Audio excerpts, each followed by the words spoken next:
Welcome to this mini podcast series entitled Glimpses of a Possible Future, brought to you by Makespace Oxford. As part of our 5th anniversary celebrations, we connected with a handful of local projects that inspire us. Great examples of people-powered placemaking. We hope you enjoy the conversations. Hey Andy. Hey Hannah, how you doing? Great, how are you? Great, very happy to be here. Can you tell us a little bit about where we are?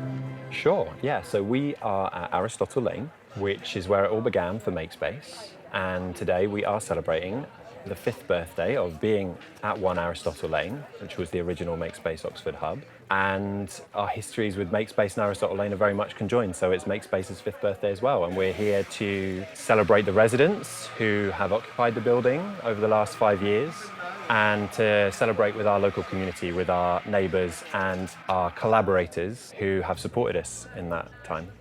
Excellent. It's looking like a pretty good event so far. Yeah, it's starting to sparkle. And can you tell me a little bit about the project and about your relationship to it?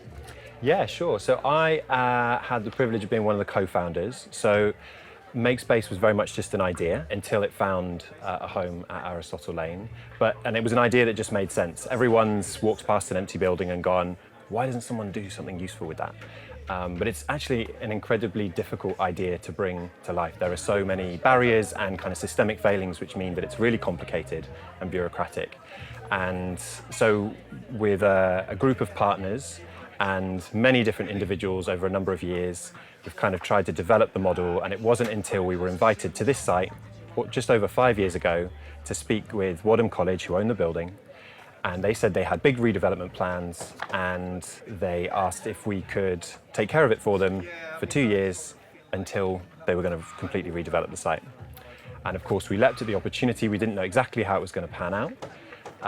But we, as I say, worked with partners, threw open the doors, and we kind of trusted in the process, which is this idea that if you welcomed in every type of organisation but unified under a shared ethos, so the idea that they'd be rooted in their local community, they'd be creating, making, repairing, they'd be delivering some kind of positive social or environmental benefit, and crucially that they wanted to kind of co-create something, they wanted to build something together, then something good would happen. And it's been quite magical to see it evolve and develop. And so in the last 5 years, we've got 24 freelancers, purpose-driven organisations here now, and in the last 5 years we've had over 80 organisations come through its doors and benefit from affordable workspace. Amazing. Great.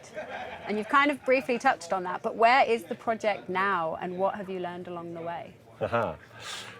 So many things. We've learned a lot about what not to do. We've made plenty of mistakes, but we describe ourselves as a learning organisation. So that's been an opportunity for growth, I would say. And so we're still thriving here at Aristotle Lane, but we've had the benefit of some capital investment from the government, who have started to wake up and take note that our high streets are declining, our towns and cities are suffering, and they need some investment and they need new ways of being redeveloped. You can't just rely on the same old ways of commercial, profit-driven property development. So with that investment, we've been able to adapt and expand the model. And we're absolutely delighted that we've been able to bring a further 29 buildings back into use, either directly or working through partners, right the way across the county. So that's empty buildings that are now revived, reanimated and thriving. And that includes hub spaces in Oxford City Centre, in Didcot, Abingdon, Wantage. And we also have single resident spaces in Farringdon, in Banbury, in Bicester. And really they've just been part of building an ever-expanding, mutually supportive community. So that's where we are now, and it's been quite a busy few years, but we're really happy to be here to kind of celebrate where it all began. Great. And can I ask one final question? What ingredients would you like to offer up from what you've learned for co-creating a future that we all want to be a part of, that fosters a sense of belonging and centres health, equity and joy? I think that answer lies right the way across our resident community. I think each and every one of our residents has a different answer and something valuable to offer in response to that question. I think for Makespace, it's about creating the conditions for connection and collaboration. So again, relinquishing control, allowing for emergence, and just trying to, we talk about sort of setting the stage, and then the performance, the actors, the people that really do the important work are our residents. So we're just trying to put together the right conditions and the right ingredients so that organisations that are already doing brilliant work in their community can grow, develop and thrive. And so I guess that, yeah, our tactic is what we call meanwhile use. So that's taking advantage of an empty space, place or building whilst it's awaiting longer term redevelopment. But we talk about meanwhile not as an end in itself, but as a catalyst to wider systemic change, how we can actually change the narrative about how we own, how we govern, how we access buildings and spaces, and how we do that with a growing community of brilliant people. Yeah, great.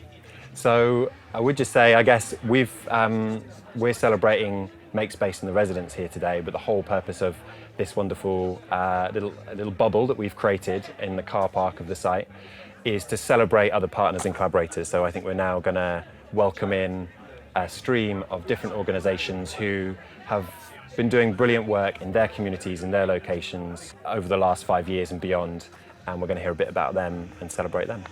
Looking forward to it. Thank you for listening to this mini podcast series entitled Glimpses of a Possible Future. We'd love to hear what you thought, and so do get in touch with us via socials or share it with a friend. And if you'd like to hear more news and events from Makespace Oxford and our wider community, then get in touch via our website and sign up to our newsletter at makespaceoxford.org.